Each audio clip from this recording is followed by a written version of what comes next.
हातकुली तालुक्यातील हातुर्णा पुनर्वसन येथे पिण्याच्या पाण्याची समस्या दिवसेंदिवस गंभीर होत असून ग्रामस्थांना मोठ्या अडचणींचा सामना करावा लागत आहे।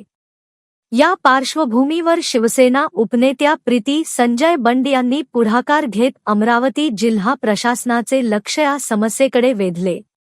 मंगळवार 7 एप्रिल 2026 रोजी प्रीती संजय बंड यांनी गावकऱ्यांसह जिल्हाधिकारी आशिष येरेकर यांची भेट घेत निवेदन सादर केले।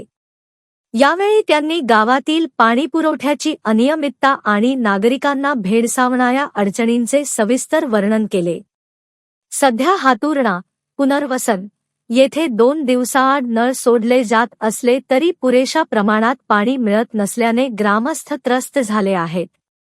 उन्हाळ्याच्या तीव्रतेत नागरिकांना पाण्यासाठी भटकंती करावी लागत असून परिस्थिती बिकट बनली आहे। गावकऱ्यांच्या वतीने प्रीती संजय बंड यांनी प्रशासनाकडे नियमित व सुरळीत पाणीपुरवठा करण्याची मागणी केली। तसेच तात्काळ उपाययोजना करून नागरिकांना दिलासा द्यावा अशी विनंतीही त्यांनी केली। दरम्यान जिल्हाधिकारी कार्यालयाकडून या मागणीवर सकारात्मक प्रतिसाद मिळाल्याने ग्रामस्थांनी समाधान व्यक्त केले असून प्रशासनाचे आभार मानले।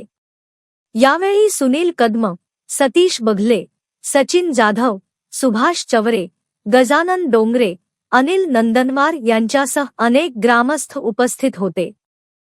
आज आम्ही इथे कलेक्टर साहेबांकडे पुनर्वसन जे हातुर्णा गाव आहे तिथे ज्या समस्या आहे आणि विशेष म्हणजे आज उन्हाळ्यात पाण्याची टंचाई असणे सगळ्या पूर्ण गावकरी जे मग की 90% गाव पूर्ण पुनर्वसन झालेलं आहे। त्या ठिकाणी पाणीच नाही आहे, त्याच्यामुळे पूर्ण गावाला त्याचा त्रास होतो आहे। म्हणून आम्ही कलेक्टर साहेबांना एक विनंती करायला आलो होतो की तात्काळीने तिथे पाण्याची समस्या सॉल्व्ह करावी आणि तिथल्या लोकांना अजून ज्या काही समस्या आहेत तिथे त्यांनी त्या क्लिअर अप करून द्याव्या।